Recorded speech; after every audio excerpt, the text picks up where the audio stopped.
Good afternoon, everyone. Thank you again. I appreciate your patience, your determination, and your willingness to join us for 4 weeks after dealing with the most difficult semester of your college career. Thank you for joining us for the final session of Taking Your Business Online, featuring Mrs. Dethra Giles of ExecuPrep.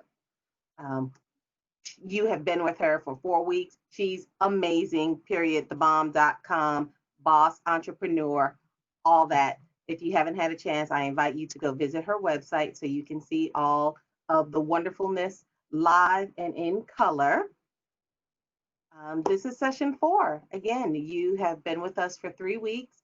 We talked about the transition, we talked about pivoting, we talked about communication, we talked about relationships. Now it's time for you to show off what you have learned. And we have selected 3 members who have participated in the Maymester to go ahead and present their business today. We're going to kick it off with Ms. Feng Tran, followed by Jay Chavez, and then last but absolutely not least, Miss Nicole Toole. But first, we're going to go ahead and have Mrs. Giles do her wrap up for you and her parting words of wisdom. Absolutely. I want to congratulate each and every one of you for taking the time to commit to this 4 week series because here's the reality. 4 weeks is not a little blip on the radar. You know what 4 weeks looks like because you're a student. So you know what 4 weeks is literally close to half of a semester for you. So 4 weeks is a significant amount of time, and then to take almost 2.5 hours out once a week, and then on top of that do the homework assignments, which may be easily be another 1 hour, 2 hours, 3 hours, sometimes 4 hours, depending on the commitment you've made to delving into the homework. You have done almost a course in taking your business online. And so you need to congratulate yourself for that and celebrate the fact that you have made this type of commitment to the cause of taking your business where you needed to go. Take us to the next slide, Erica. So when we started off at the very beginning talking about one, how before you even talk about taking your business online, you need to know who your client actually is. Who are you trying to give your services to?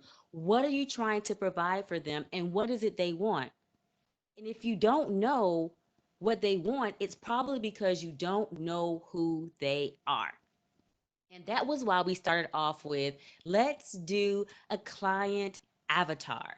Your client avatar is very specific down to who are you trying to target. And this avatar is the key to open the door to your ideal client online. So you know exactly where to go online, what platforms to have, who these people are following, what are they doing, where do you need to be. That's the key to it. Then the next thing we talked about was actually down to, flip next slide, having your SOPs. Now that you know who they are, let's create a standard operating procedure. And those procedures can be a number of things, but mainly we want you to focus on the procedure that takes them from being a contact, i.e., how do I find this person? And now that we're connected, to a contract or to a client. And we talked about the difference between a customer and a client. You don't want customers. I take that back. You want some customers, but the essence of your business needs to be clients. What's the difference? I told you all, I am a Walmart customer. I am a Target client. You want to have clients. Clients are people who you can count on. Let's say, for example, when I look at my executive prep business, the business where I do the HR consulting, the executive coaching, the business coaching, the training, the organization development, a client. So let's say, for example, trying to think, I don't want to release client name, but I have a doctor's office that I work with. They're a customer. They call every now and then when something goes wrong, when they need something. They're a customer because when I'm planning for the year, I really can't include them in my budget projections because they might or might not need me. And if they do need me, I know they'll need me at least once a year, but at what capacity? Because they're not consistent. Now, the flip side of that is Department of Labor, the DOL, a government agency, that's a customer. I know exactly by typically by August or September, I know what their spending is going to be with me for the entire year, the following year, and I know that we have a 4 or 5 year contract. They're a customer. I can bank on them coming. And as a business owner, especially when you're taking your business online, you want to have customers. And your goal is to get those people, sorry, clients, you want to get those people from contract to client. And that's what that SOP is for. It also includes what are our daily procedures when we go through things, when we go through a call, like even now, we were on this call at 12:30 going through our checklist of what needed to happen. So, the past couple of times we had technical difficulties. So the checklist changed. Erica said, "Hey, when we started this process 4 weeks ago, we thought we can jump on here at 1 o'clock. That'll do just fine." Psh, Murphy said, "Absolutely not." We changed the checklist. 12:45. Murphy said, "Good try, but not quite." Erica said 12:30. And on that checklist, she had everyone calls at 12:30. So today I was logging in at 12:30. I wasn't quite getting it. Her checklist said if teacher doesn't call me by or she's not on by 12:40, 12:35, call her. At 12:40, my phone was ringing, said, "Hey, I'm in." Her checklist said we're going to troubleshoot for 5 minutes, 5 minutes only. So by 12:45, if we don't have it, next step in the checklist, SOP. 12:45, we didn't have it. Went down the checklist. The checklist said at 12:45, we called Damon Lynch, who's the IT guy. 12:45, we called Damon Lynch. Damon works it out. On her checklist was if the computer doesn't work, what has worked consistently is Deetra's phone. So if we're not on by 12:50, checklist says go to her phone, right? This is what your SOP does. Your SOP walks it down. So if something happened to Erica because midway through all this, her ring light started falling. If her ring light fell, conked her over the head, and she passed out, she has a checklist. Nicole has a checklist. Everything keeps moving, whether Erica's ring light is out to get her or not, right?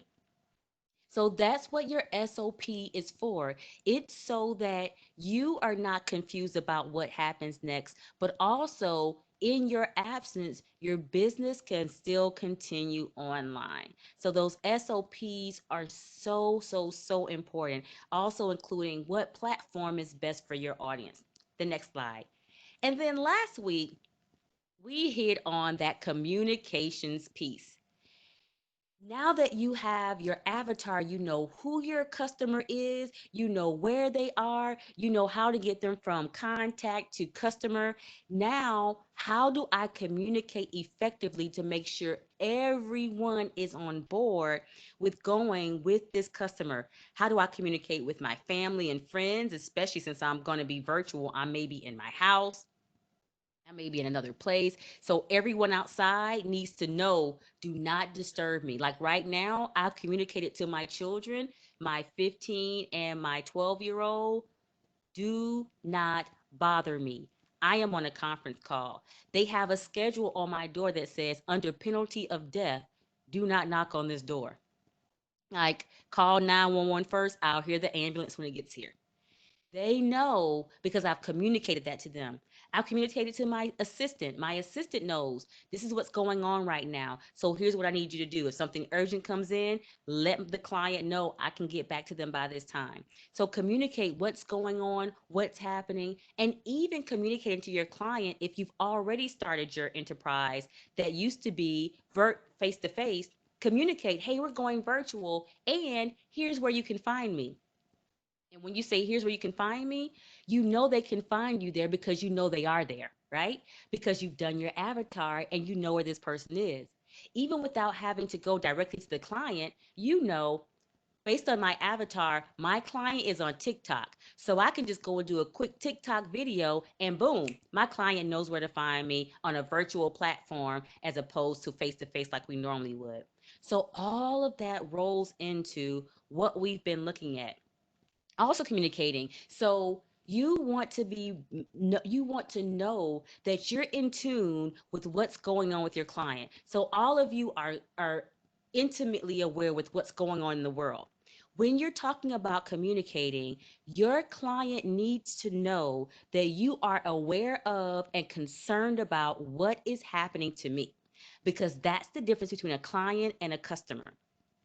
I am intimately aware about what's going on with my clients. So, very recently, I reached out to all of my clients and said, hey, you know what? You probably need the tools and the resources and the words to have conversations about race in the workplace.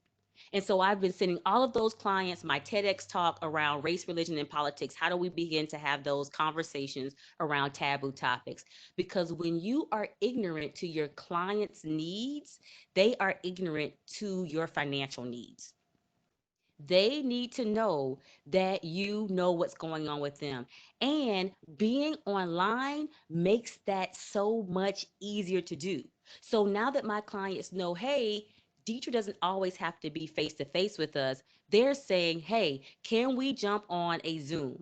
Can we schedule a virtual session? Can we schedule a virtual town hall with you? Why? Because I know my client avatar.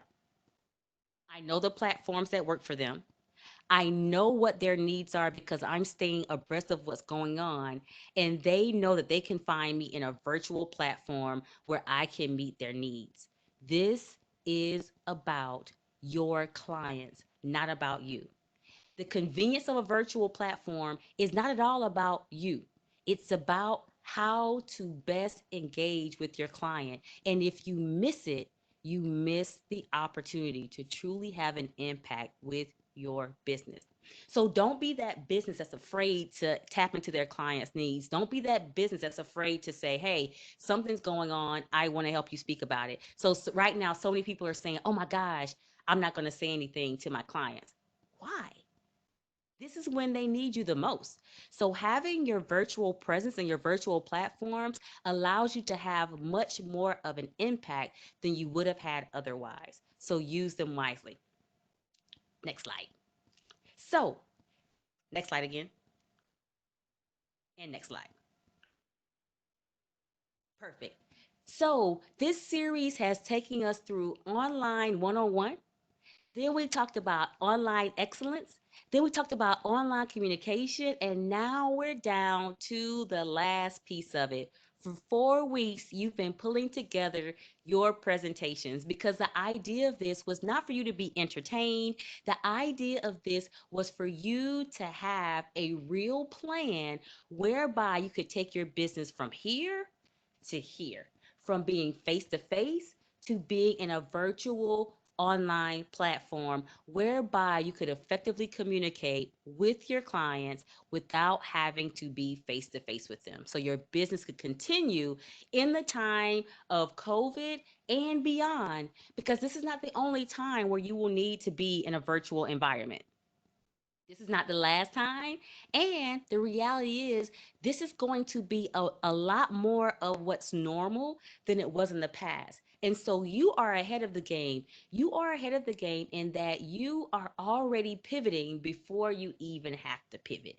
The rest of everybody who were established and they're trying to figure out, oh my gosh, my business has been brick and mortar, face to face for all of these years. You're saying no. I'm just starting and I'm starting out right. I'm already starting where I need to be, and that's in a virtual environment. So today is really about you. This is about you being able to ask what you want, to ask what you want to ask. If there are pieces of the information that you didn't know, if there are elements you said, Deetra, I worked on the plan, but this part got me stuck, and I have a few questions here. I want to spend time doing that. So we're going to spend probably about 30 minutes or so on the individual plans that came. So Fung sent hers. Thank you so much, Fung. Jason his. Nicole, thank you all so much for putting yourselves out there, for being willing to say, I'm going to be vulnerable and be open to learning. And here's the reality. It's not that they were open to learning, is that they were open to a free consultation because Erica slipped in their ear about how much I actually charge. And she's like, do it now because you cannot afford her. So get this free consultation now. But also, I want to thank them for being a resource for your learning, right? Because what they're offering is something that you're able to take advantage of. So I appreciate them for being a catalyst, not just for their own learning, but also for the learning of others. After we work through their plans, then I'm going to open it up for Q&A. So the majority of today is about you. If you have no questions, no nothing, we'll be out of here quick, fast, and in a hurry. But I encourage you, don't rush to get out of here. I encourage you to get your questions answered because this is the last session. You won't get another chance. I mean, you will. I'm not going anywhere. God willing, and the creek don't rise, as the old people say. Uh, as as my old grandma said, God willing and the creek don't rise.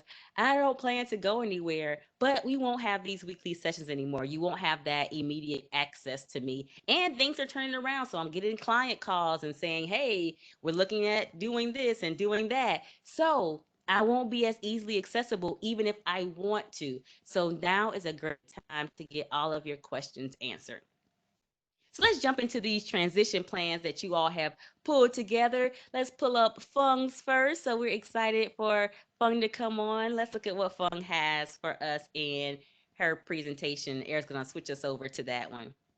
Fantastic. And Fung, why don't you go ahead and turn your video on while I'm pulling you up, please?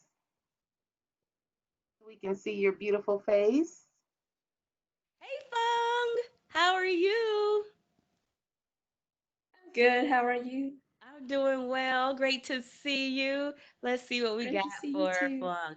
Oh, be active is easy. So be as Erica's going to the next slide, Fung, give me just a 1 minute what we call an elevator pitch for your business. So tell me just really quickly about what your business is and what you do. Miss Bracy, can you go back up to the title slide? Sure. Yeah, I did prepare a small speech for it. So, this Yay! is thank you everybody for listening, especially to Miss Bracy and Miss Charles for motivating me to do this sort of thing. My family's is not entrepreneurs, so I'm like the first one to do it. My business name is Be Active is Easy. I have a bachelor degree in exercise science and I'm a certified exercise physiologist. And right now it's a bit hard for me to look for jobs, so that's why I'm sort of opening this small little things that will supplement me once I get back and be outside because I'm a people person. I can't stay at home. And the name says you don't have to work too hard to be active and be healthy. If you know me, like I'm barely 5 foot tall, so I'm not sort of your gym bros person.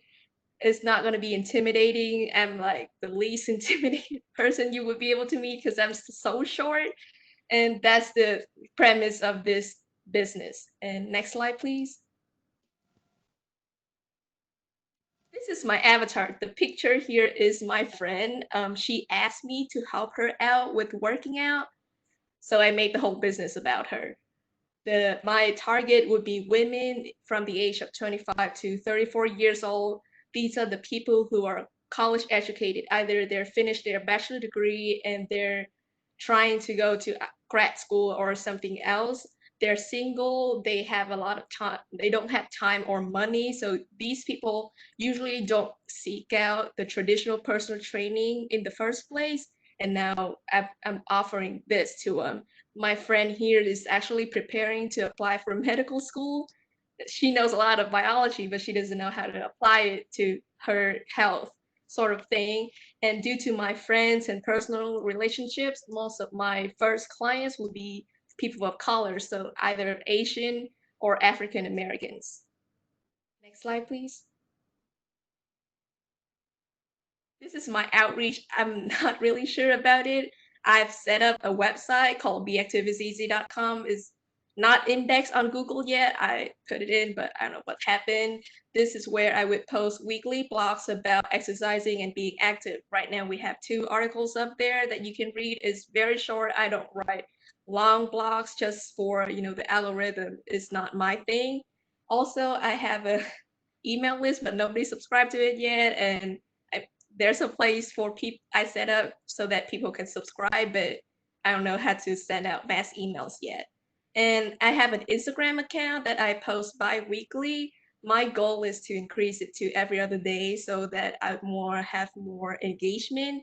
The name is at Be Active is Easy. It's for posts like fun stuff like memes or pictures or motivational quotes that relating to my blog of that week. So each weeks have a weekly theme. In the future, I would like to expand onto LinkedIn for my outreach because according to my research with the librarian at GSU help a lot, that LinkedIn has a lot of interest in physical fitness and losing weight through exercise. And these are the kind of things that I do. Next slide, please. We sort of talk about funnels, and these are the people that I sort of come up with. I have casual clients and personal training clients. Casual clients would be people who already know what they're doing, what they're supposed to do, and they just have small questions. They may have some small pitfalls that they need to get through. That's why they need my help. This is only a short-term plan for them. And I also have personal training clients. This is my friend. So these are the beginner. They need more help. They need guidance. They need weekly checked-in so that they'll be able to get better. Next slide. I came up with this curriculum for both. Step 1 and 3 would be just casual clients, but step 1 through 4 is for personal training clients. Step 1 would be with just scheduling a virtual appointment. This will be done through Google Meets because they have a Gmail account, and everything will be done on one platform. That's be easier for me to handle. Uh, on the first meeting, we would talk about fitness goal. What do they want to do? Do they want to lose weight? Do they want to lose fat? What are the differences? Do they want to maintain or even to gain weight? Those are different goals that they can work toward.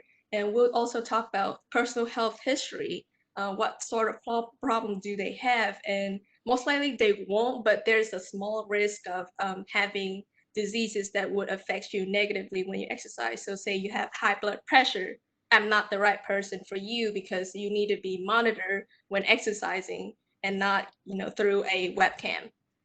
And on step 3, we'll talk about small little steps that they can do. Things like, instead of drinking every single night, 1 drink a night, they can work down to 5 drinks only. So 5 days of drinking instead of 7. These are the small little steps that they can try out. And on step 4 would be the intensive personal training. It will be done through apps that are available both browser and on your phones. Next slide. This is basically what I have on my website. I haven't set up like the payment method or anything. So I have on the left, you have the 30-minute consultation. This is for casual clients. So these are the people who want quick checkup. They want me to maybe research on a topic that they're interested in. So say body weight training or the keto diet, or what wearable technology should they buy, because I did a research on it. And on the right side, we have the 3-month health coaching. This is the intensive program. The reason I put 3 months because I don't want the clients to feel like they need to have me all the time. This is for them to get started. If they, after the 3 months, if they feel like they can do something else, they want to try other things, that's what they can do. And my motto is be active is easy. You should try a new thing so that you can keep being active after you lose weight or get to your goal. Next slide. And because my plan does have a focus on losing weight, and you all know abs are made in the kitchen, not the gym. So diet is 70% of losing weight. For casual clients, maybe they have some small little mistake that they're not sure about their diet. We can do a food journal. We just track everything that they eat in a week, and then we can look at it again, and we stress on the importance of a balanced diet so that they can keep working on their goals. For the more intensive personal training clients, we can do an experiment. I read it online. We have research done on it. It would only last 5 days. And basically, the clients can eat whatever they want, however they please. But it has to be pre-packaged food, and the calories only add up to 1,200 calories. This is not a healthy diet by any means. It's an experiment so that any person can understand the importance of calorie deficit to lose weight.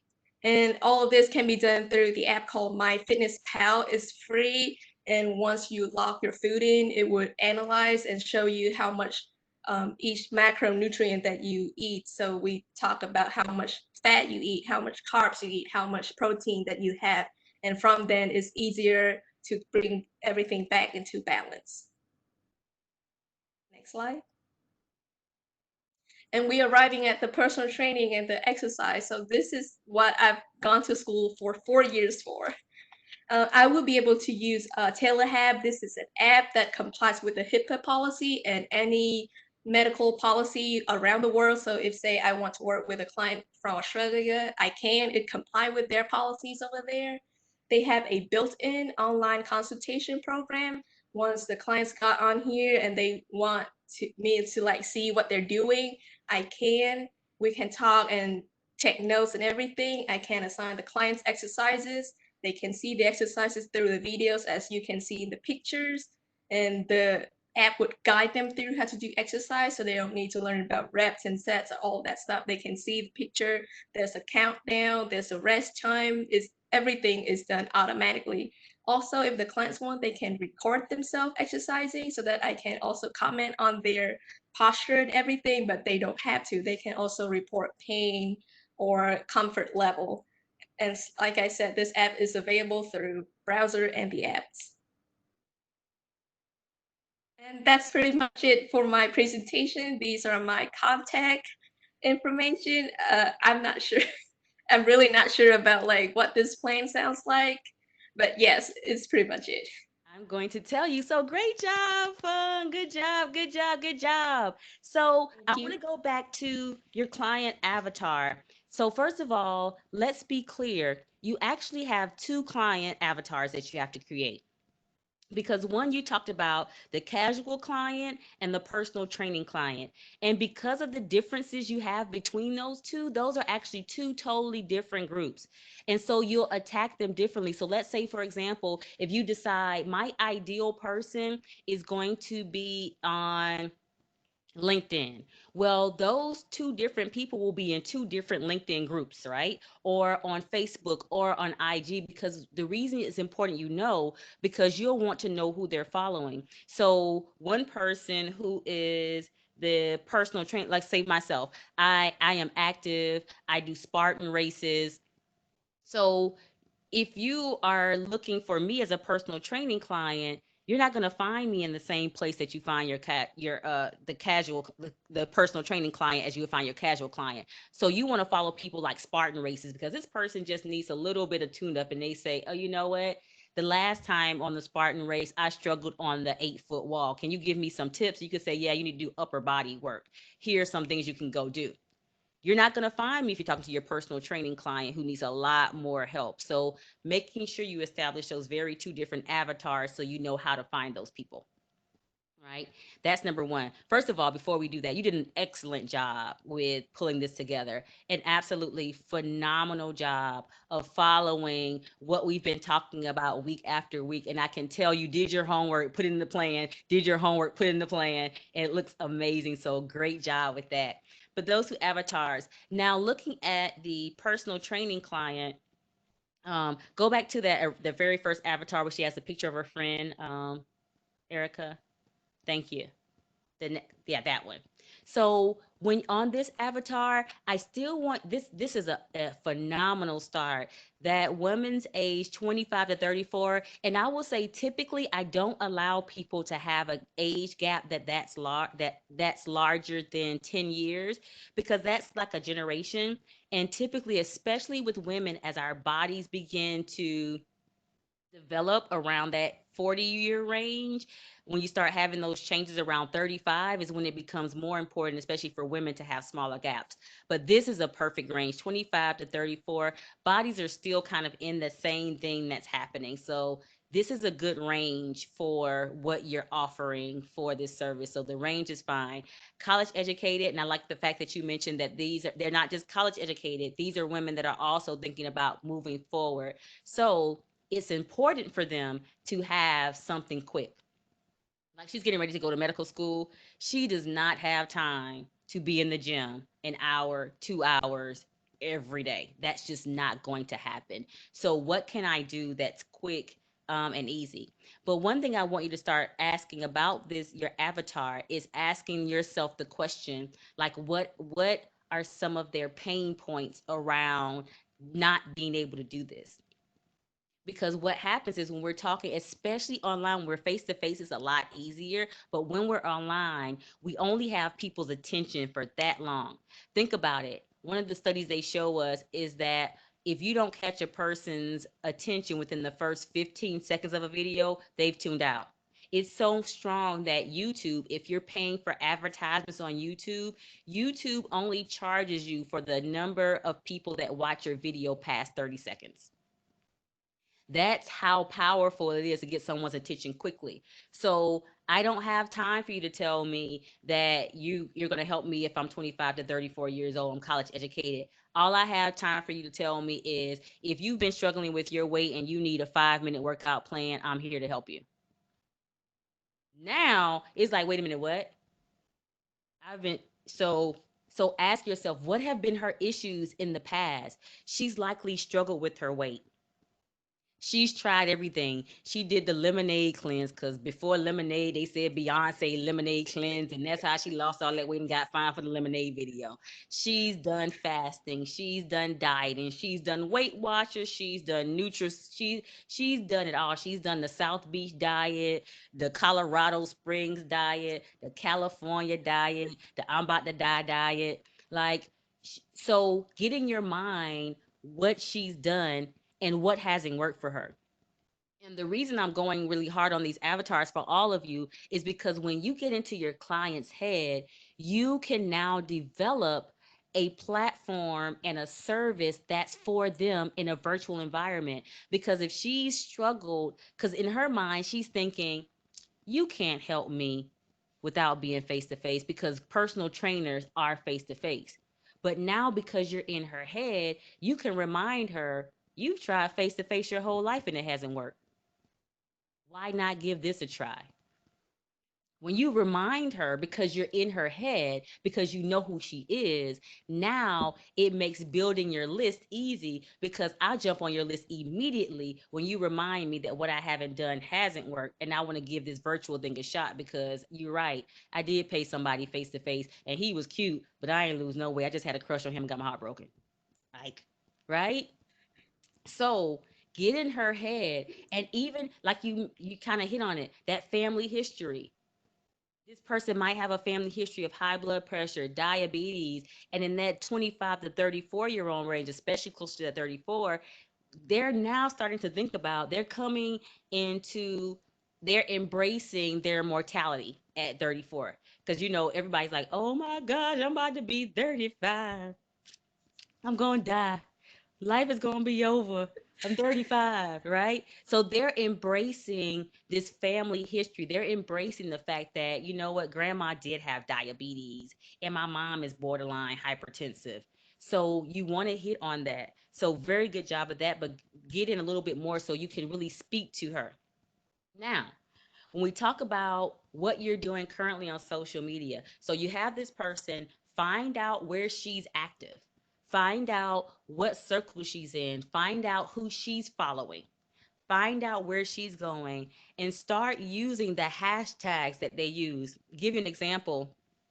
um a while ago I did a post, and I do testing on my own because I talk about this to you all, so I got to test it if I'm going to talk about it. So I did one post and I didn't use the hashtags of, and it was about some of y'all are so young, you might not be following the versus battles on IG where they have these old school artists that are quote unquote battling each other on Instagram.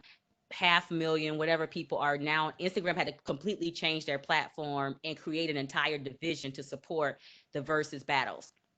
So I did a meme about the versus battle. I did one with no hashtags, and I did one with all of the hashtags of versus TV. So versus TV has their own hashtag. The one I did with no hashtag got, I think, 120 views.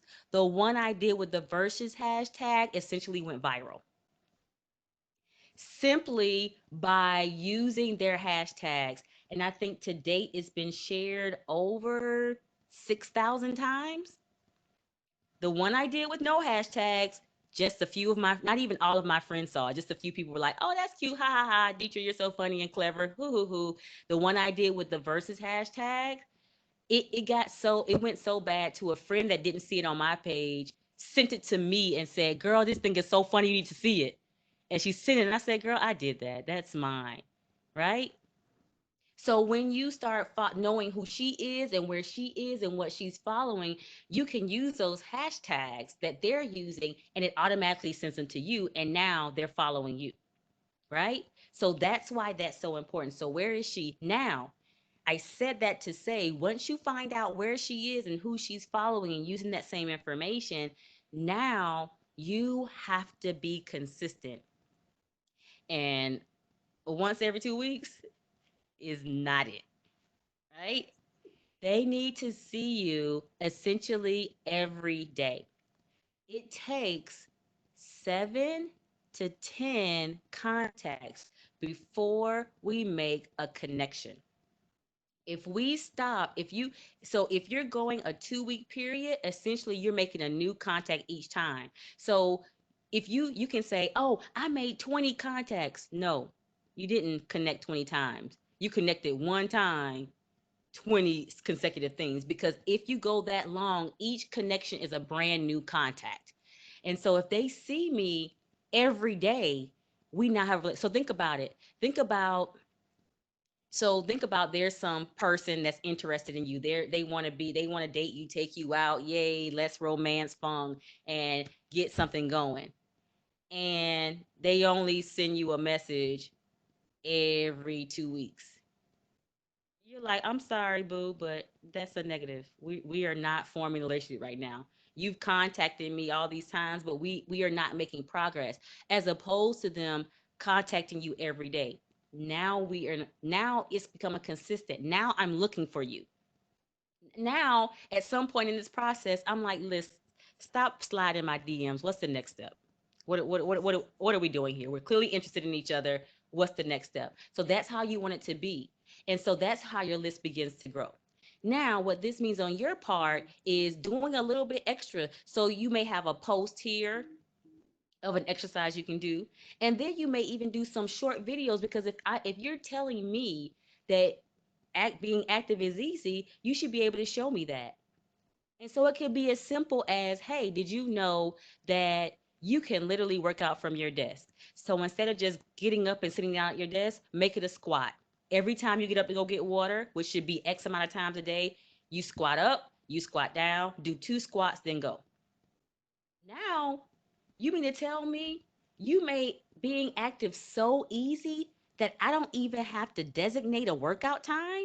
You're going to show me how to incorporate working out as a part of my day, and I can have that fly bottom without having to do 5 million squats in the middle of my living room and kill myself? No, just I can show you how to incorporate an hour of workout in your day.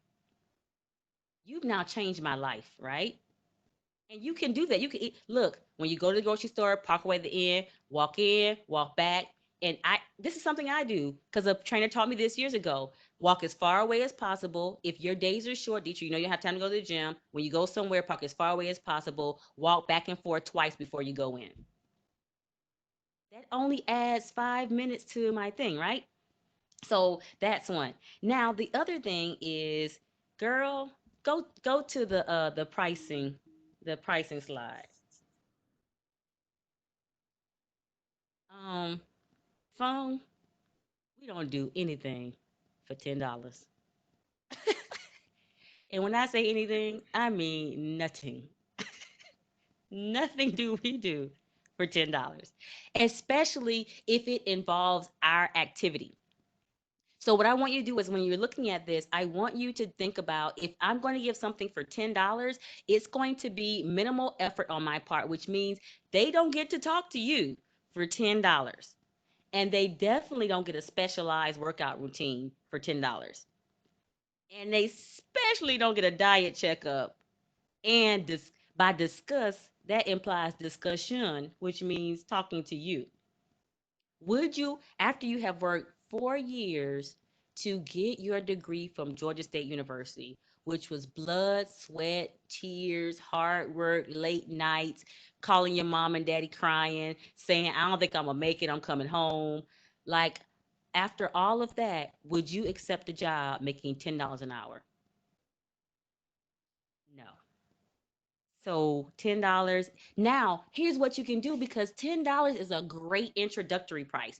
A $9.99 offer is a great thing to get people hooked, get people in, and to have them on the road to get more. Now, what you can do here is create some type of online document whereby, so you talked about the wearable workout thing recommendation. That's a great thing to offer. So this $10 thing could be a series of things we offer. Hey, I have some sample diets. So if you are pre-hypertensive, here's a sample diet. If you are potentially diabetic, here's a sample diet. If you're trying to lose weight, here's a sample diet.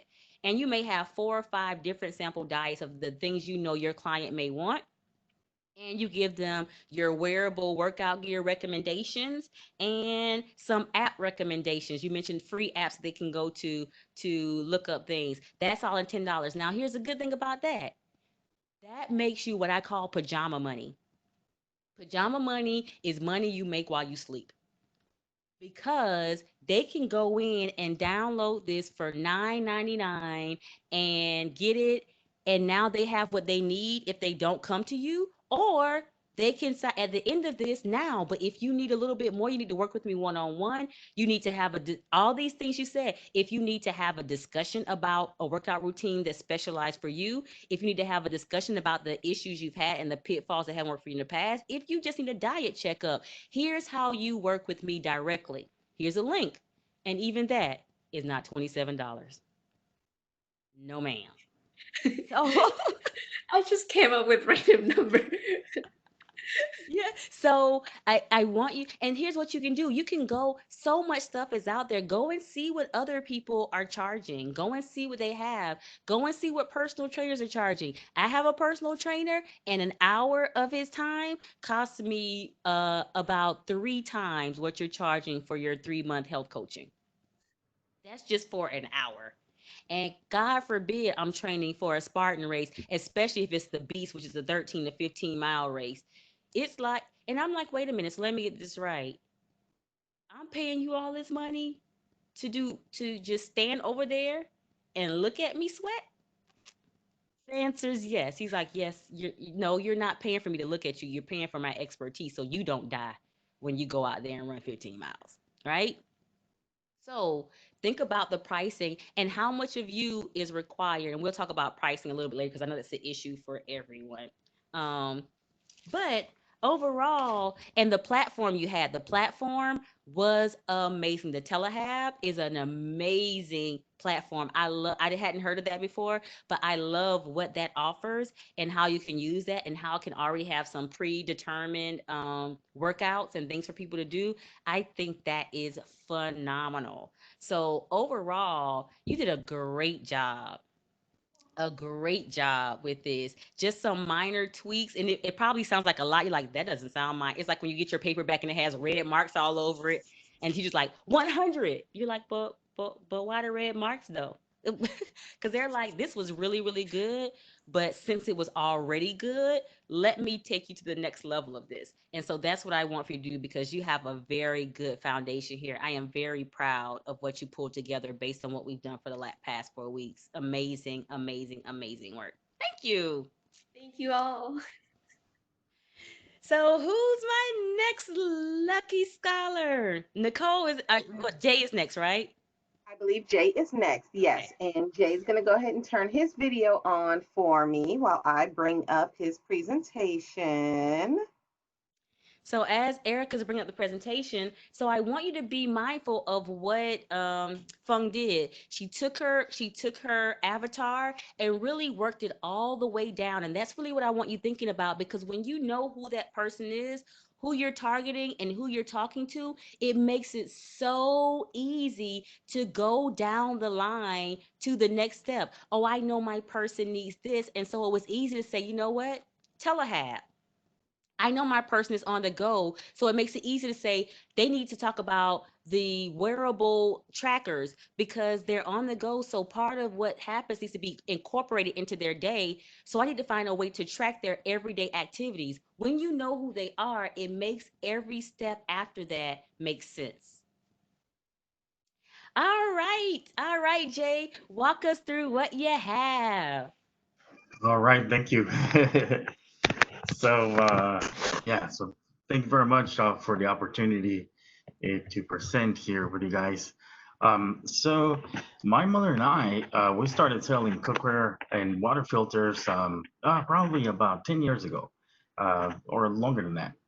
And so we have filters. You can buy a a filter that goes on your countertop for about $100, all the way to a filter that filters the water for your entire house for about 5 grand. Um, and we have cookware. In the cookware, they can buy pieces anywhere from 50, $100, all the way to $1,500 sets, $1,700 sets. And the way that we built this is we found somebody that will do the cookware for us, make it for us in our filters. And so we found a supplier, and then we just started reaching out to the people we knew, and it became word of mouth. And now in the Hispanic community, it is huge. We're all over the Hispanic community, but we do this face to face. So and we'll see it on the SOPs here in a moment. So that's a little background about what we do. And so I did make the avatar. So here's my homework. The homework asked me to make an avatar, and we call her Maria. Yeah. So Maria is her name. As you can tell, 25 to 65. So whenever we were doing the age range, we were thinking about we have a lot of young people, 25, 30, and but we do have at least one person that buys regularly that is 65 and that does these presentations in her home. So she enjoys the community, the social aspect of it, and she invites people over. We cook over at her house, and people buy a piece of cookware and stuff like that. So that's where that age range came from. Our customer is Hispanic, so we target the Hispanic market, and she's a homemaker. Usually, most of them are homemakers. We do have several clients that they work at college educated and have professional jobs, but most of them are homemakers. They love to entertain. So that's the thing in the Hispanic community. You love to entertain. I don't know if you ever heard, if you live around any Hispanics, you're gonna hear some really loud music on the weekends. So yeah, so love to entertain. Used to receiving gifts. So that is a thing in the Hispanic community. So if you offer a gift to somebody and they accept it, then you get to be a part of their community. And so that's how we get people to engage with us by offering them a gift and like, oh yes, yeah, please come on in. And married, these women, Maria is usually married with small children. So it's married with children, concerned about clean water, right? Because we got water filters, and concern. It believes that cooking with steam rather than oil, rather than frying, is healthy. Also, is social with neighbors in her community. Yeah, so everybody knows her in her community, and they throw simultaneously to entertain. And I'm trying to read out this thing. Give me one second. And then buys high-end cookware, so surgical stainless steel cookware. She's used to that. And yeah, so cooking is a major part of her life, and it's because she enjoys it. She enjoys making something new and something special, and having people come over and they're like, "Oh my God, this was amazing," you know. So that is a part of it all. And she's used to purchasing direct sales products like Herbalife. So she's used to being in a social environment where people do business with each other. And finally, the places where they're mostly fine is WhatsApp, YouTube are the main social media platforms that they use. We tried to find a bunch of them, as many as we could on Facebook, and we weren't able to find them on Facebook. We didn't even try TikTok. I don't think I don't think they'll be there either. But we have found that they do watch a bunch of YouTube and WhatsApp. So this is our avatar. This is Maria. In going down, so we looked at the social platforms where they go. So we know by experience that Maria shops on eBay, she shops on Amazon, she goes to Walmart.com and Home Depot because they do a lot of stuff around the house. You know, their houses and their kids are their family is important to them. And we did go to the website Herbalife because Herbalife is something that is, although it's not related, it's somewhere where they usually go. It's a Hispanic thing. And so we did look at their website, and Herbalife is on Facebook, they're on Twitter, they're on Snapchat, they're on YouTube. So maybe we need to copy those as well. Um, and so let's keep going down a little bit. Now we're gonna go to the second page. So this is our standard operating procedures. For example, we started from ordering, let's say that we need something new, right? Something coming in new. So we will order a sample from the supplier before we even put it out, and then its virtual component is ordering the sample. So as you can tell, we have the what happens on a regular day, and next to it we have the virtual counterpart. Then if we like the sample and want to do that, then we'll send it out for a professional photo, and so this virtual counterpart will be the same. Determine the selling price. We will set a price for it, and then we usually do direct sales. But now we're gonna upload it to the website. So before now, we have never done online. If this was always a face to face, gonna be uploaded to the website. Um, and then if that's for new products and the sales, this is the way the sales are usually done. So we give a gift to the customer that refers another. So let's say you're a customer. They're like, oh, teacher, who are you gonna refer us to? Oh, I know so and so. And like, okay, what am I gonna get? Oh, this is the gift that we're promoting. She's like, oh, okay, fantastic. And she wants to get that gift, so she refers a friend, and then we call that friend. We offer a gift for watching the demo. Remember, they're used to receiving that gift. So we set up an appointment. They're like, oh, okay, what am I gonna get? And then we set up an appointment. We show up and do an in-home cooking presentation, and then they invite their friends, and we cook, and we cook for the family. We cook for everybody, and then if they buy right then, we offer another gift. And so there's a bunch of incentives. And then once again, we offer a gift for referral to keep that chain going, right?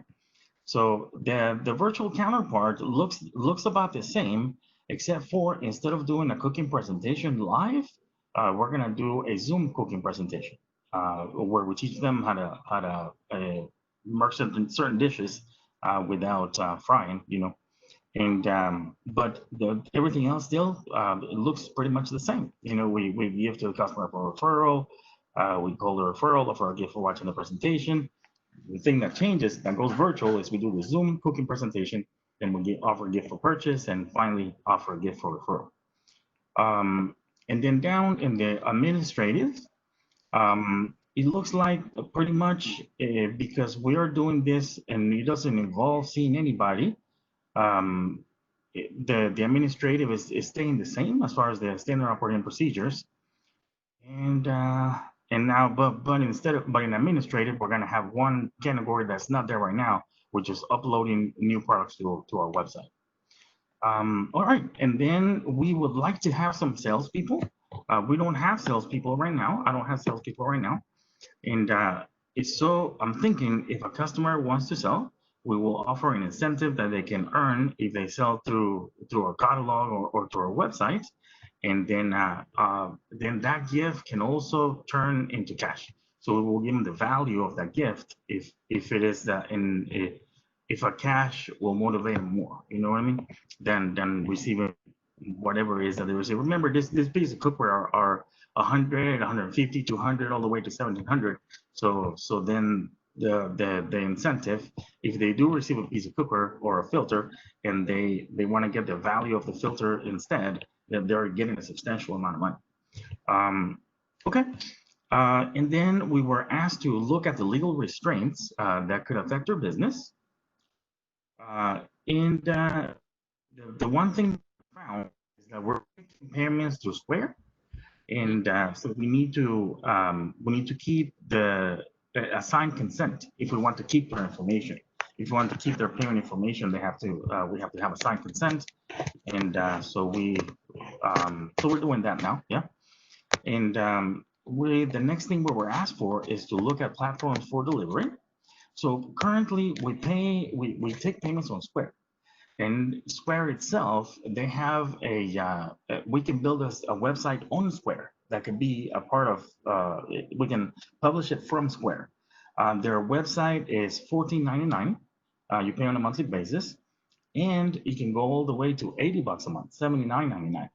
And then the $79.99 includes a real life shipping quote so that they can go ahead and choose their shipping. They know how much they're going to pay in taxes. They know how much they're going to pay in shipping if they order through our website. And also we can say if you buy a certain amount, then the shipping is free.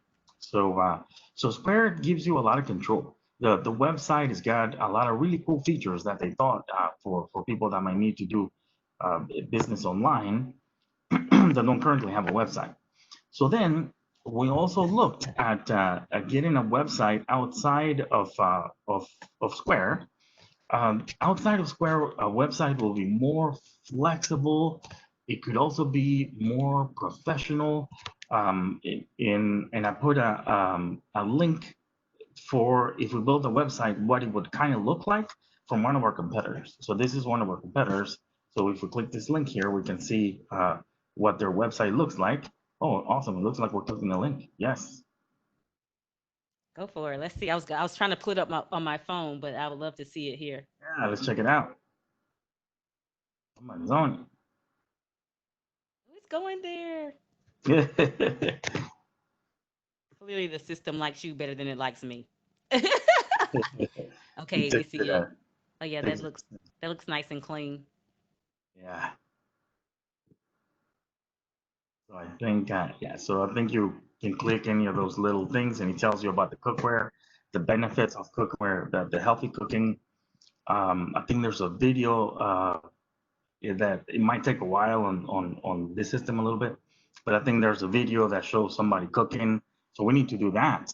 We want to have my mother cooking or myself cooking on a video. So we need to rent like a professional kitchen where we can shoot this video. And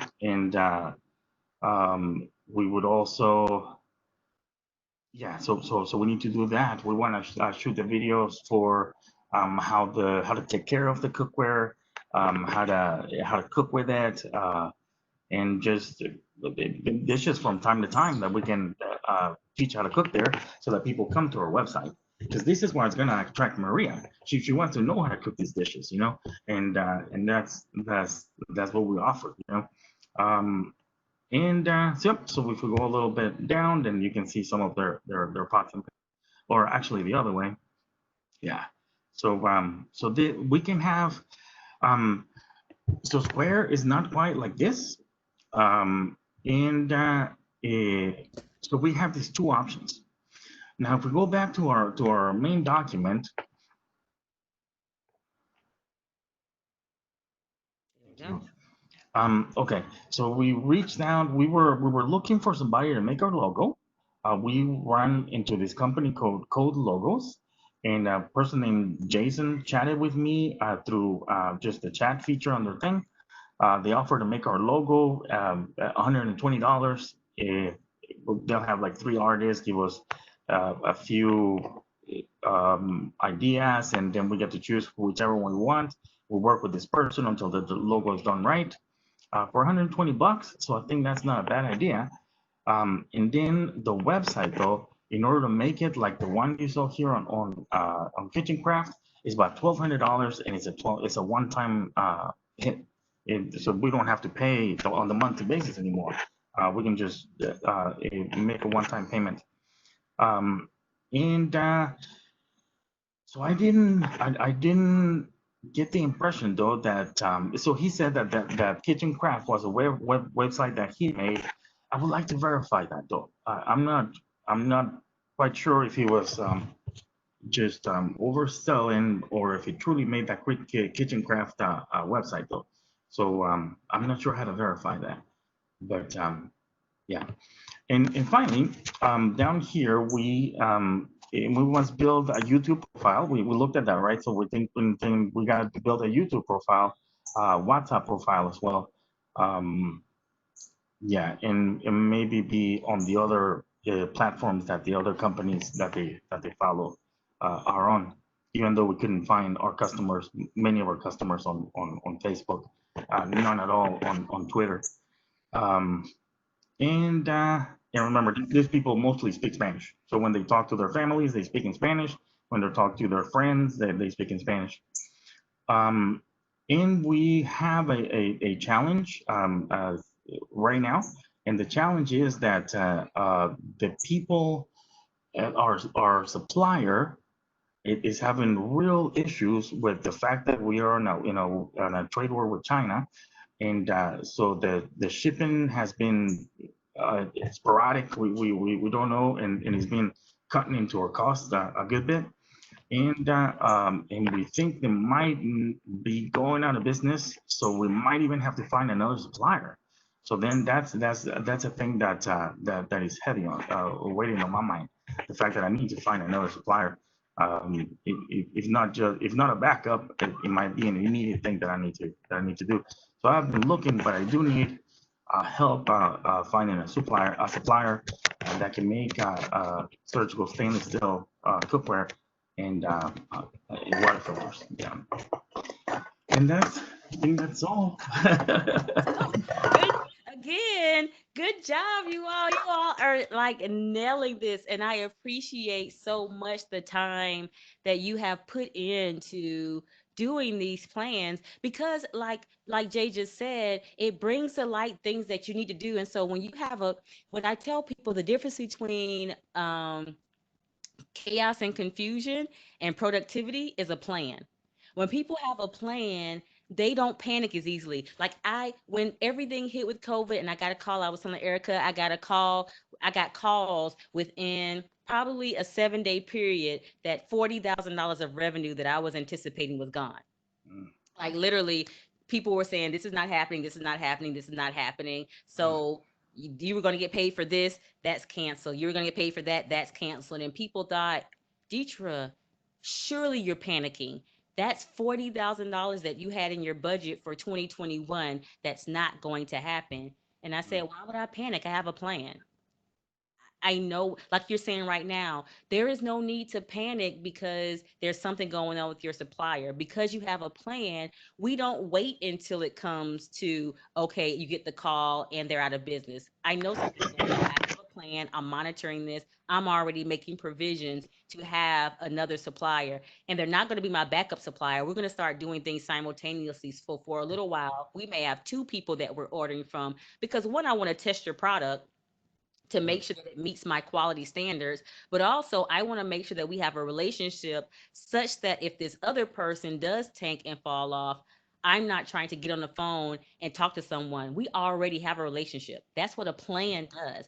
That's what Matt, and then even knowing your client. Look, my avatar needs to get this within this much time because I know my avatar is going to be a little bit impatient and she is not going to wait 4 weeks to get anything. That's my avatar.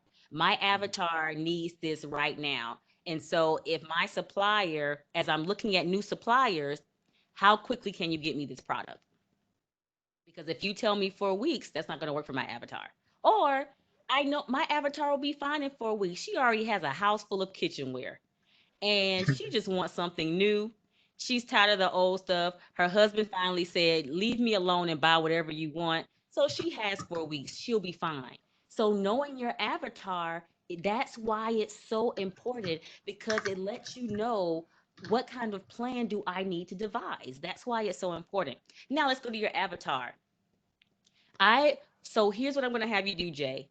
I want you to break this avatar down into four different segments because 25 to 65 is way too broad.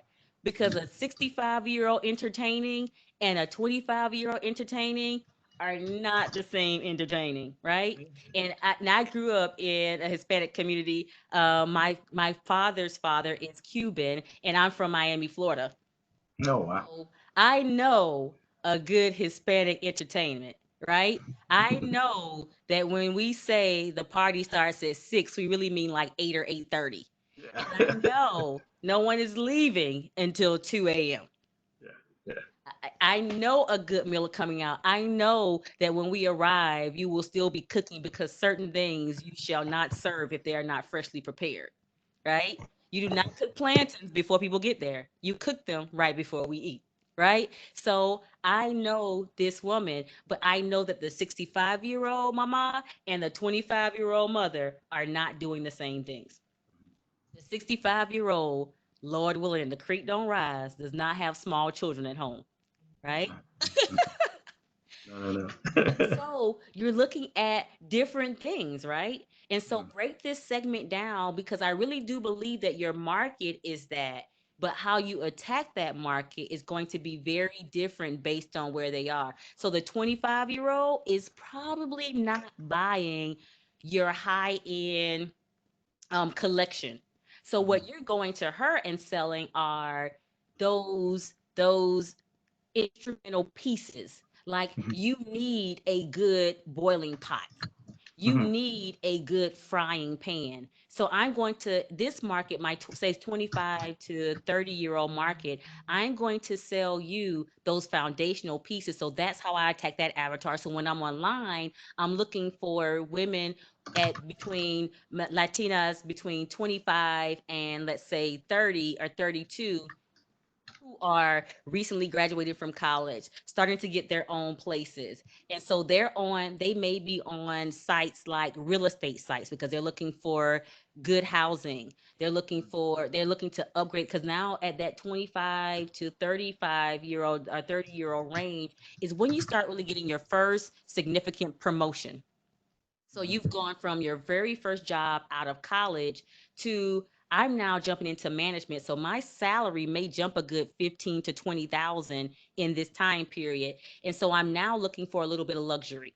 Still not ready to buy my full kit like my 65-year-old, your 65-year-old, you're marketing a full pot and pan set to her. You're marketing your get the shebang, 30 pieces. $5,000. She's like, bet. My kids are gone. I just bought my Porsche because I no longer have that responsibility. I have I've invested in my retirement. As a matter of fact, I'm either retired or about to retire. The income that I have is now disposable. My house is likely paid for. I have $3,000 to spend on pots. Let's do it, right? mhm, So that is going to be an important piece, right? mhm. Yes. So that's why I want you to break this segment down because when you break this segment down, it'll help you identify how to attack these people and where they are. So that 25, if you're looking 25 to 65, you're not going to find them on TikTok. If you take 25 to 30, you might find them on Instagram. Mm, And in this community, because we know this community, because what happens is it's an international community, and the international community was the first community to really buy into WhatsApp. Because if you're not in that community, what you may not know is that WhatsApp was the first way for us to talk freely without having a charge to one another. So we were on WhatsApp way before WhatsApp became popular with everybody. Everybody thought, okay, this is another platform, but WhatsApp was our way to talk to each other. My family's from Jamaica, so I could talk to my Jamaican family free on WhatsApp. mm, So now we know this is how to contact them. But WhatsApp is really not a social media platform per se, it's a communication platform. So once you get their contact, this is a great way to communicate with them on this platform, but we have to get their attention first. So find out where they are when you break those segments down, even on LinkedIn, because some of these women either they came from a professional environment or their husband are professionals. And so now we want to connect with other professionals who are also homemakers, because homemaking, listen, is a profession. Taking care of kids is keeping your house clean and not killing everybody is a profession, right? And so, Mark, break this segment down so you know exactly what those needs are in that segment. So you know one where to find them, because if you're looking for 25 to 65, you're not going to find any social media platform. But when you break those segments down, it makes it easier to find out where they are and how to get to them, right? I also love that you're already, so YouTube is a wonderful social media platform for you. Why? Because YouTube is videos and it allows you to do your cooking demonstrations. When you do a cooking demonstration, everyone wants to know what you're using, right? They want to know what pot is that, what ingredient is that. And so you do links. Now, here's what you want to know about these links. When you do the links, you have to know, so everyone knows what an Amazon associate account is, right? If you don't, let me tell you, an Amazon associate account basically allows you to set up links on Amazon that generate revenue for you. So, say for example, if I go on Amazon, for example, I do, Erica knows about the part of this, a book and a beat. I told you I do the makeup class and the book session. Well, I know that people need to order makeup. So when I put up a link, I can say, I tell everybody in the course, I don't want you buying more makeup. But if you have to buy makeup, here's a link. Well, when they go to that link, Amazon says, hey, you, thank you for sharing that link. I'll give you a percentage of whatever they buy from that link. It's not a lot. So I make it like 1, 2, maybe 3%. But it's 3% is more than nothing. And if you build your following and 5,000 people order that, you get 3% from that 5,000.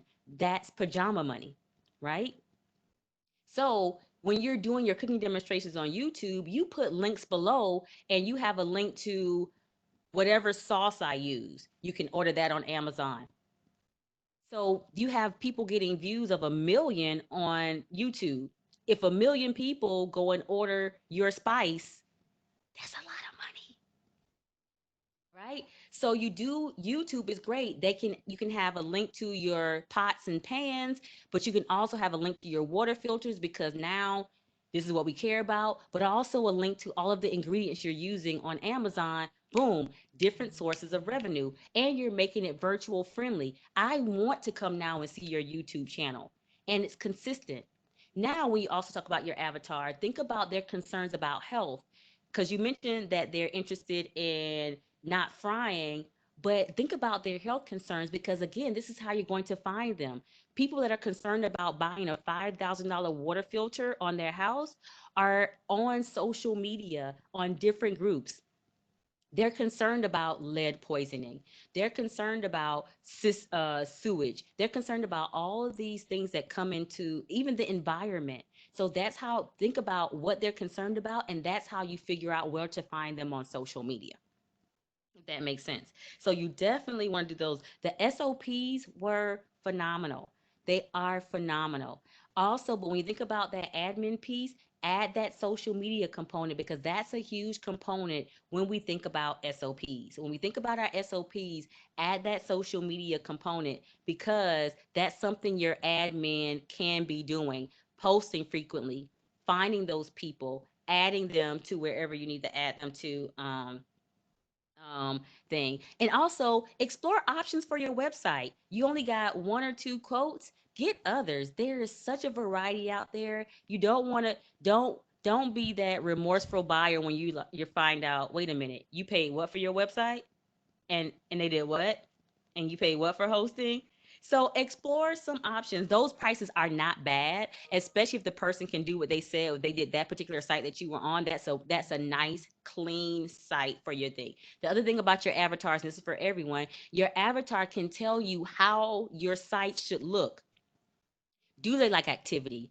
Do they want video? Or do they want a nice clean site? And so you may have, as you set this up, hey, What's your experience? What experience does your avatar want to have when they go to your website? So that's going to be so important.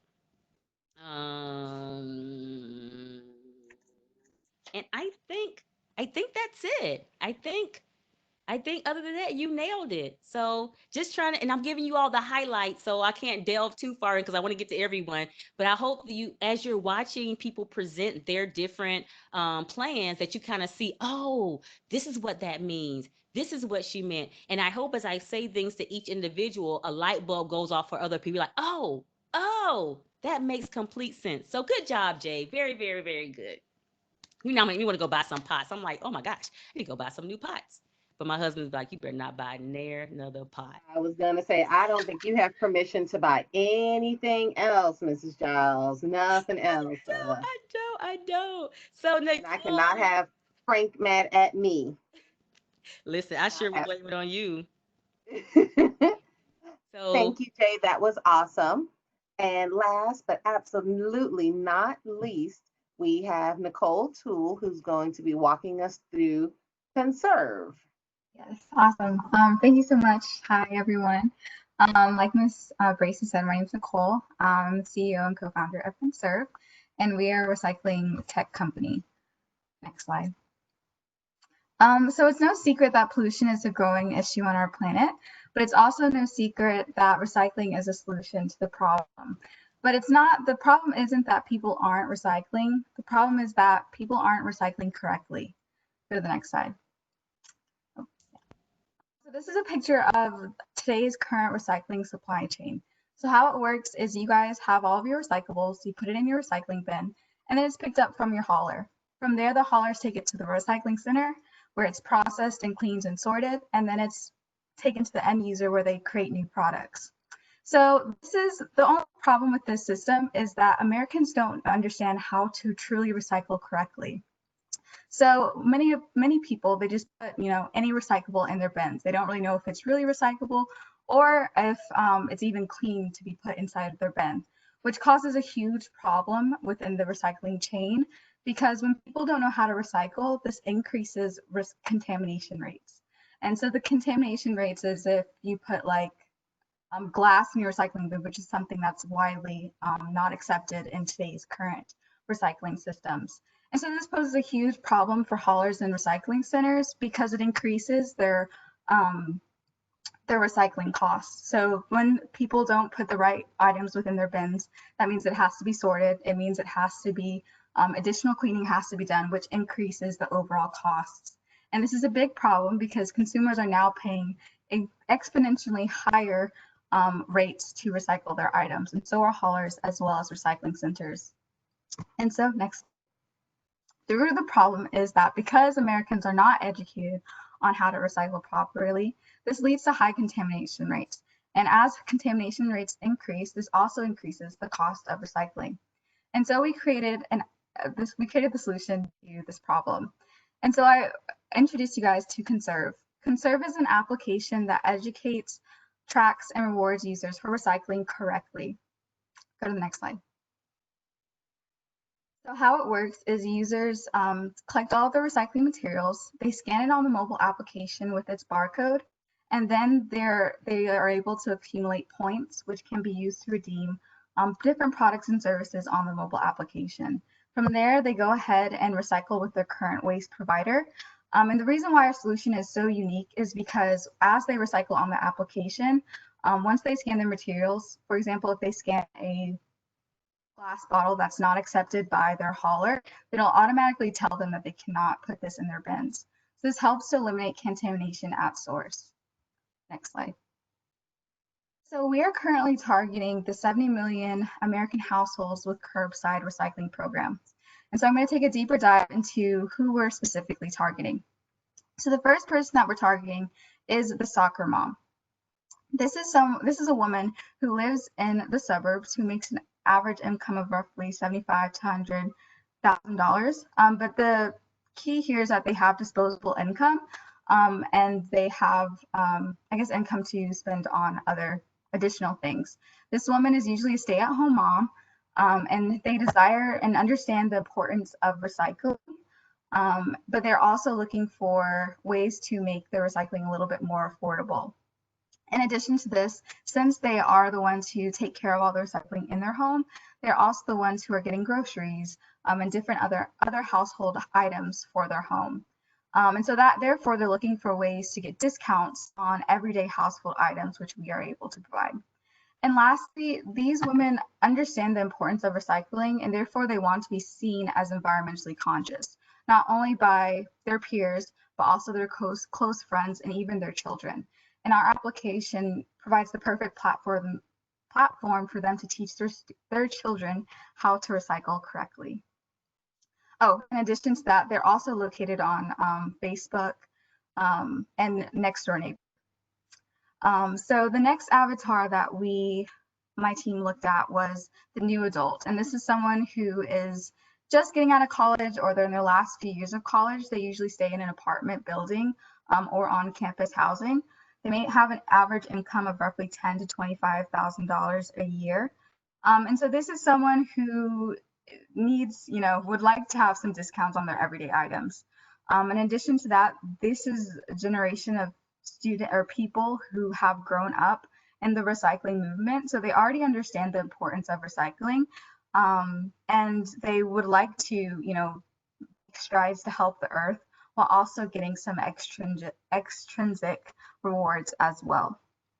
These people are also highly networked individuals and like to be a part of community events and other social networking opportunities.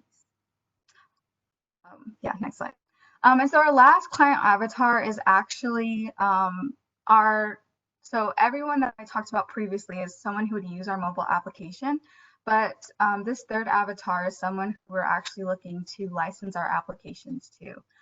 So as I said in the beginning of the presentation, the problem is that because residents aren't recycling correctly, this leads to a very high recycling,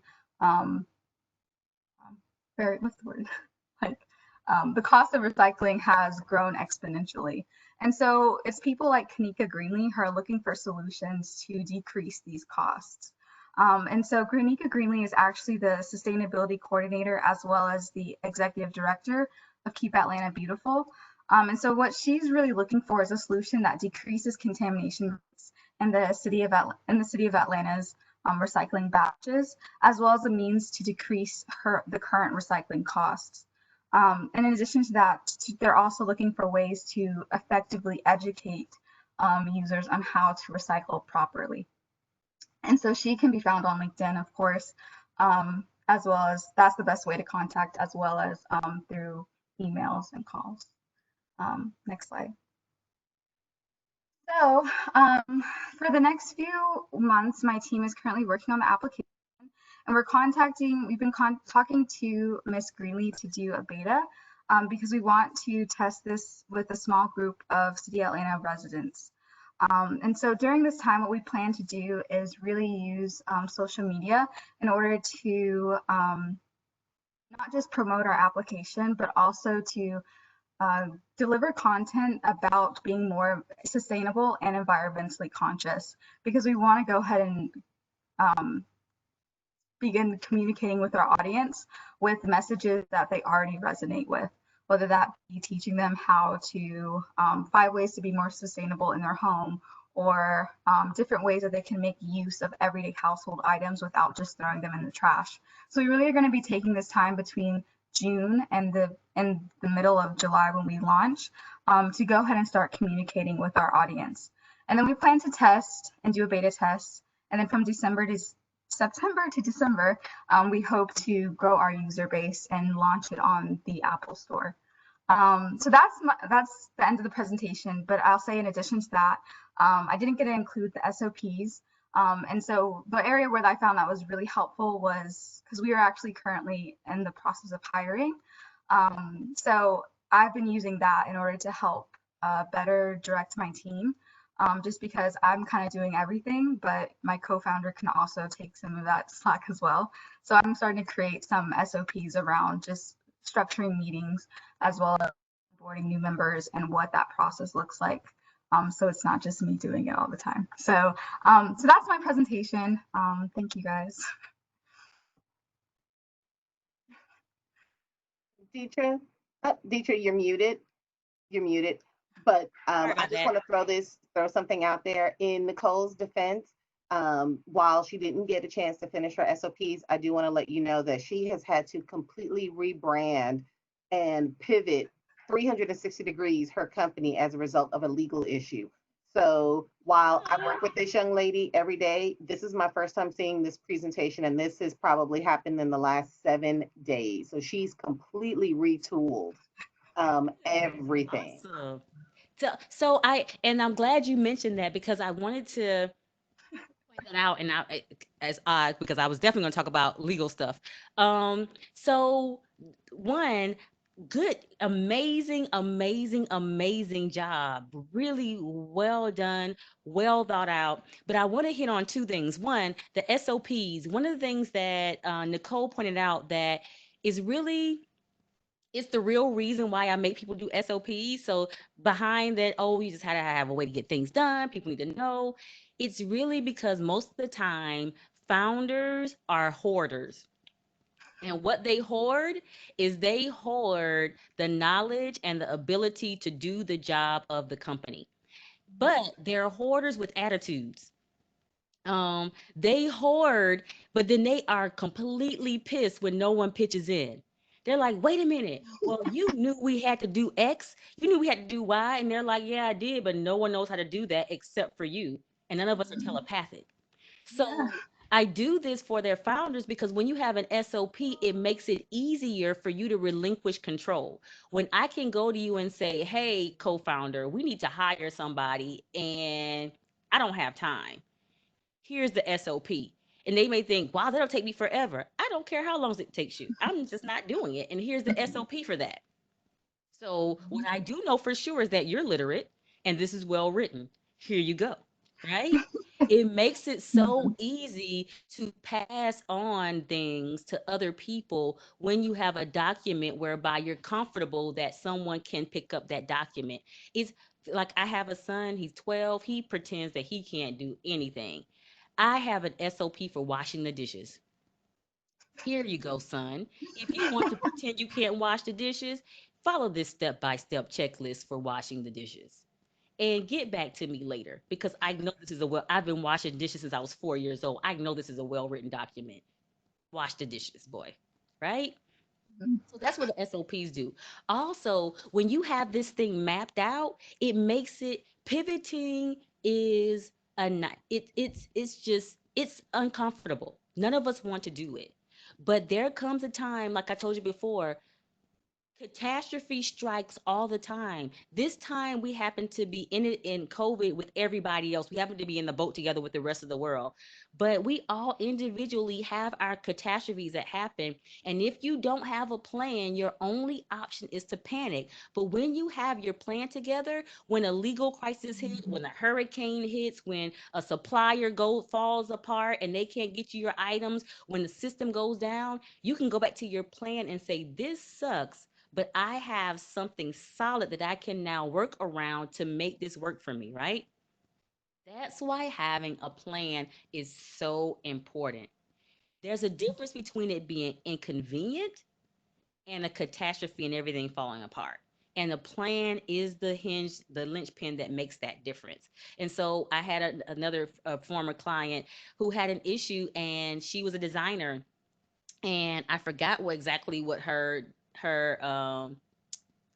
name was prior to the pivot, but the initials were LV. Well, she was doing a great job, great, wonderful, wonderful, wonderful, going through life, had everything trademarked, and finally got to a point where Macy's wanted to bring her items into Macy's. Well, when that happened, she gets on the grand stage, and guess who pops up and sends her a cease and desist letter in a lovely box that was nicely crafted with their monogram and everything on it, hand delivered by a man with white gloves on in a suit, none other than Louis Vuitton, with a nice cachet that says cease and desist, right as she's working on a deal to go into Macy's, right?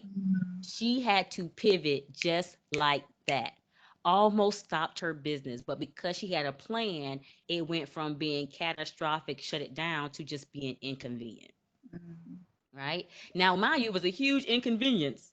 It was a huge inconvenience. And I was like, how petty of you, Louis Vuitton. You could have just sent her a letter in the mail. You did not have to send it in an attache with your monogram on it. You could have just been like, yeah, stop it, right? But Mhm. that's the difference. And that's what we have to be prepared for. We have to be prepared for those types of things to happen so that in a moment's time, we can make these pivots, right? So being mindful of that. And because she didn't work with me on the beginning, do some of the work that I'm telling you all to do, she did not see this as a problem coming down the line. I'm like, whoever you work with to establish this should have been mindful of where they were taking your brand and that at some point LV would take notice. I mean, come on. Like Mhm. anyway, so you're spot on. Now here's what I want you to think about too. When we think about our avatar, the next step in this avatar thing is to think about our market segments, which is broader than our avatar. So that's like the thing that our avatar falls under is the market segment. So that makes it to a broader field. So we're going to the next level with this now teaching. So you have a few different market segments, and I say that because you've called them avatars, but they're really market segments. So you had Kanika, I can't remember her, was it Greenleaf? Mhm. Isn't that odd how her last name is Yeah, Greenleaf? And like you're I thought in, so too. like, see, names mean things. Names mean things. But Mhm. anyway, so she is she is actually a market segment for you. You have it identified as specifically the city of Atlanta, but that avatar that you have as sustainability directors, this market segment is now going to be cities or municipalities. And now it's who am I targeting in municipalities that care about what I'm talking about? And that may change based on the municipality because every municipality may not have a keep Atlanta. It may be the city manager. It may Mhm. be the mayor, especially if the municipality is much smaller. You may be just the mayor. So that's a whole market segment that you're going after and Gotcha. identifying areas that care about things like that. So you know places like Seattle, or many places up and down California, or many places in Colorado are really into this whole idea of sustainability and how do we effectively and make it easy for our people to recycle. An Mhm. app makes it easy. So now your market segment are municipalities that are concerned about sustainability for their environment. Portland is one of them. Portland is amazing when it comes to sustainability and recycling. I mean, they when I went to Portland, I was like, this has to be one of the cleanest cities outside of Tokyo that I've ever been to. Mhm. Tokyo is by far the cleanest city I've been to in my life, ever ever, right? But when you think about things like that, now you have these different market segments, and where do those people fall in those market segments, and then you can break Mhm. that out, right? Gotcha. That makes sense. So, and I love that you've identified for one of your avatars, the soccer mom, that Facebook and next door neighbor app, because those are huge. Listen, I feel like every soccer mom in the world is on next door neighbor. I don't need Yeah. a crime watch anymore. I'm just like, this is my address. Can y'all, and I don't even need to buy a ring. I have so many people around my house on next door that their rings can cover my whole porch. Like they can cover my property with just their ring. I'm like, can I just tap into your camera? Somebody's at my door. Can you go on your ring and tell me who's at my door? Because I mean, y'all can see my house, right? So Mhm. tapping into that is huge. Now, the other market segment that you haven't tapped into and talked about are investors. When it comes to Mhm. something like this, investors are vitally important for you to get your revenue, Right. right? Because that's how you earn, aside from partnering with these different organizations whereby they can scan, because now you're selling ad space on your app, because use Mhm. your points at Publix, use your points at Kroger, use your points. Well, that costs you money if you want ad space on my app, because now we've built this app up to 1 million users, right? So Right. now you're talking about ad space. So now you're talking about how you get revenue. That's investors and that's people who want to tap into the market that you're trying to tap into. So they Mhm. may not have a recycling app, but they may be a seller of recycling bins. Jay may say, hey, I'm working with a company that sells sustainably sourced kitchenware. And so I want to tap into your market of moms who have this disposable income that probably want my product. So I want to pay for ad space on your app because I have sustainably sourced cookware, right? Right.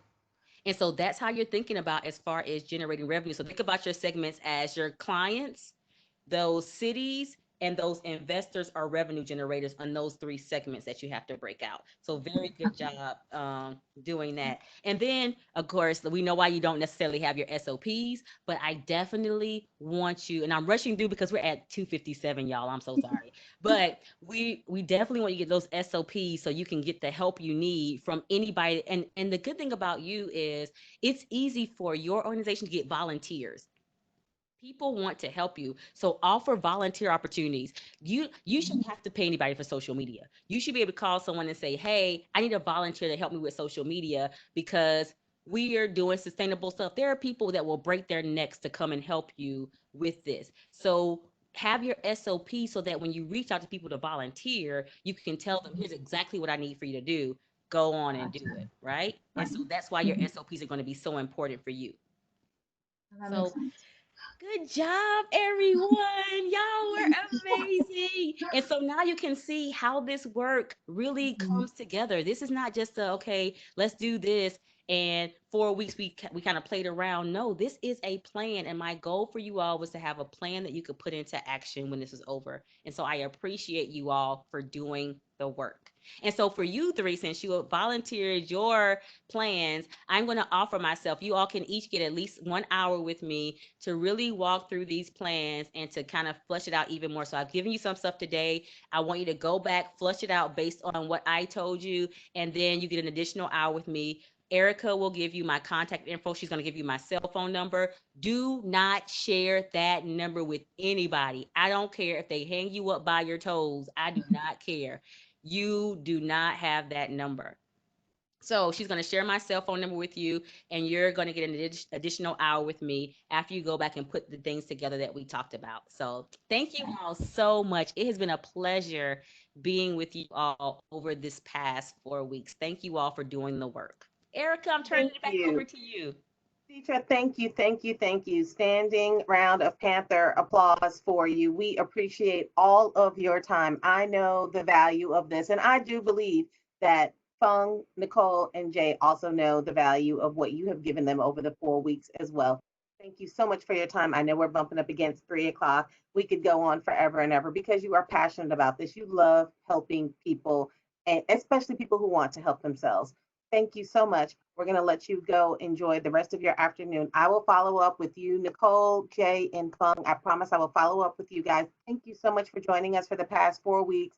Our first series for taking your business online. I hope everyone has a wonderful, wonderful afternoon. You all take care, be safe. There's a lot going on right now. Take care of yourselves and each other. Be safe and look for more information coming out from Launch GSU real soon. You guys have a wonderful, wonderful day. We'll talk very soon. Take care.